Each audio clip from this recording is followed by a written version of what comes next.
Plane যাত্রায় আজকে আপনাদেরকে আমি ইন্ডিয়া যে দিল্লি ইন্দিরা ইন্টারন্যাশনাল এয়ারপোর্ট আছে সেই এয়ারপোর্টটা একটু ঘুরে ফিরে দেখানোর জন্য আজকে আমরা ইন্ডিয়া এয়ারপোর্টে হাজির হয়েছি।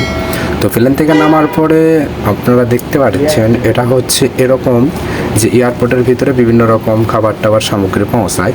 আচ্ছা, এটা দেখতে দেখতে মোটামুটি আমাদের গাড়ি অলরেডি এয়ারপোর্টের ভিতরে ঢুকে গেছে। ইন্ডিয়া এয়ারপোর্টের ভিতরে একটা জিনিস আপনারা এই লোগোগুলো বা ডিজাইনগুলো দেখে একটা জিনিস বুঝতে পারবেন যারা আসলে কোন ধর্মের অনুসারী বা ধর্মের বিষয়টা এরা এয়ারপোর্টের ভিতরেও যাতে মানুষ বুঝতে পারে তারা সেটা তুলে ধরার সর্বোচ্চ পরিমাণ চেষ্টা করছে।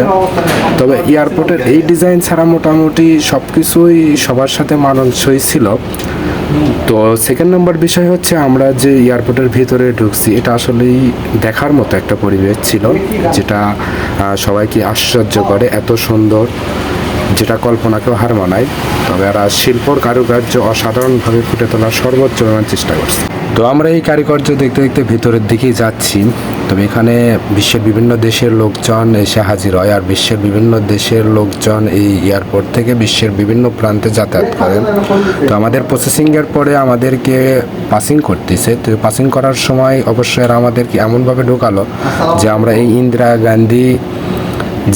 গান্ধীজি ইন্টারন্যাশনাল এয়ারপোর্ট, সেই গান্ধীজি ইন্টারন্যাশনাল এয়ারপোর্টের শপিং মলের ভিতর দিয়ে আমরা যাচ্ছি। শপিং মল, এখানে আপনারা বিভিন্ন রকম প্রয়োজনীয় জিনিসপত্র কিনতে পারবেন আর বিভিন্ন রকম জিনিসপত্র আপনারা উপভোগ করতে পারবেন। তো আসলে উন্নত বিশ্বের কার্যগুলো উন্নত রকমই হয়, এদের কারুকার্যগুলো আসলে অসাধারণ আর দৃষ্টিনন্দন। এটা আপনি সরাসরি না দেখলে আসলে বোঝার মতো কোনো ক্ষমতা থাকবে না যে আসলে এই পরিবেশটা কীরকম। তবে এই বিষয়বস্তুগুলো আমার কাছে ব্যক্তিগতভাবে অসাধারণ লাগছে, যেটা আপনাদেরকে আমি হয়তো ভাষায় বোঝাতে পারবো না। অসাধারণ পরিবেশ ছিল। এখানে বিশ্বের বিভিন্ন দেশের লোকজন ওয়েটিং করতেছে বা বিভিন্ন যারা ট্যুর নিতে আসে তারা বিভিন্নভাবে বিষয়গুলো উপভোগ করতেছে।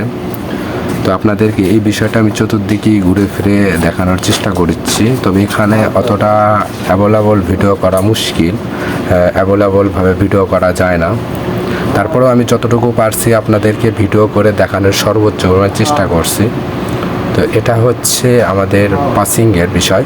তবে এখানে আপনি ঘুরে যদি আপনি মনে করেন যে একদিন বা 2 দিনে ঘুরে শেষ করবেন, এরকম না। এটা একটা বিশাল এয়ারপোর্ট, এখানে ঘুরতে ঘুরতে আপনার অবস্থা খারাপ হয়ে যাবে, তারপরেও আপনি এয়ারপোর্ট দেখে শেষ করতে পারবেন না।